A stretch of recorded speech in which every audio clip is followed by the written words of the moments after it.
Bonsoir à tous, très heureux de vous retrouver sur ce plateau pour une émission spéciale car j'ai l'honneur et le plaisir d'accueillir ce soir sur ce plateau le père Colomba Stewart. Bonjour mon père.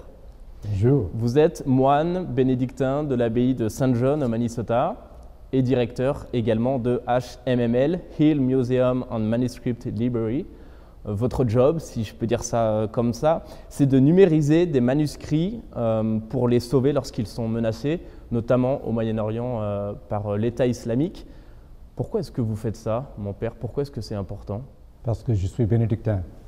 C'est notre tradition à préserver la culture, étudier les textes, les copier, les étudier.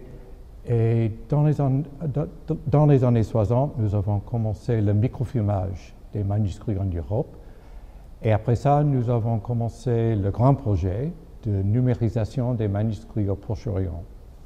Au début, c'était parmi les communautés chrétiennes, mais pour le moment, c'est aussi parmi les musulmans. Quels sont les dangers qui pèsent justement sur ce patrimoine religieux au Moyen-Orient? Il y a beaucoup de dangers. Il y a le danger de l'émigration, des chrétiens qui sortent de leur pays, de leur origine, du berceau du christianisme, du berceau de la culture chrétienne en Mésopotamie, par exemple, en Irak. Et pour le moment, il y a aussi le danger de Daesh, l'État islamique, qui fait sortir les chrétiens de leur village et de leur cité aussi. C'est un grand danger pour tous, pour la culture, pour les musées, pour les bibliothèques et pour les gens surtout. Et donc vous avez été dans ces villages, sur le terrain, pour récupérer ces manuscrits, ces documents en danger. Comment est-ce que vous vous y prenez concrètement? J'y étais avant la crise présente, la crise actuelle, pour partager leur vie, leur célébration dans leurs églises. Et après 2014, il y avait la grande catastrophe. Et depuis 2014, nous travaillons avec la communauté là-bas pour chercher les manuscrits cachés. Malheureusement, il y a des manuscrits qui étaient brûlés, à Mossoul par exemple, mais il y a aussi des manuscrits cachés. Et nous pouvons les trouver, les numériser, faire le catalogage des manuscrits. Et actuellement, nous les mettons sur Internet, dans notre site web. Donc tout le monde y a accès. Qu'est-ce qu'on trouve dans ces documents? Quel est le contenu? Le contenu des manuscrits, on me demande ça souvent.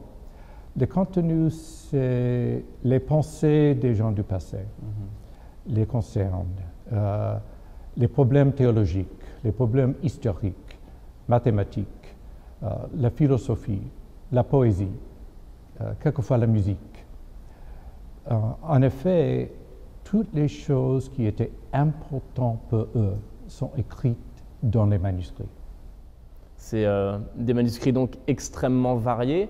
Est-ce qu'il y a des manuscrits qui sont plus précieux que d'autres ou pas? Ah, bien sûr, il y a des manuscrits très très petits, peut-être les pensées d'un prêtre ou d'un moine, très personnels. Il y a aussi des grands manuscrits liturgiques avec les enlumineurs, avec de l'or, avec les couleurs, pour faire la lecture de l'Évangile à l'Église, par exemple. Bien sûr. Nous qui sommes ici, dans ces pays occidentaux, on va dire, installés dans notre confort, qu'est-ce qu'on peut faire à notre place pour tenter de vous aider ou en tout cas tenter d'aider à sauvegarder ce patrimoine? D'accord. Premièrement, bien sûr, on peut prier, mais aussi on peut s'informer sur les traditions, sur l'histoire, sur les gens, les peuples là-bas.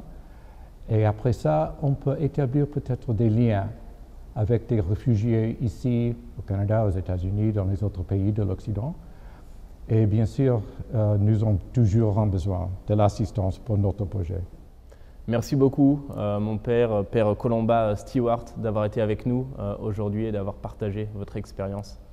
Quant à vous, je vous remercie aussi également d'avoir suivi cette émission. Je vous souhaite une très très belle soirée et je vous dis à bientôt.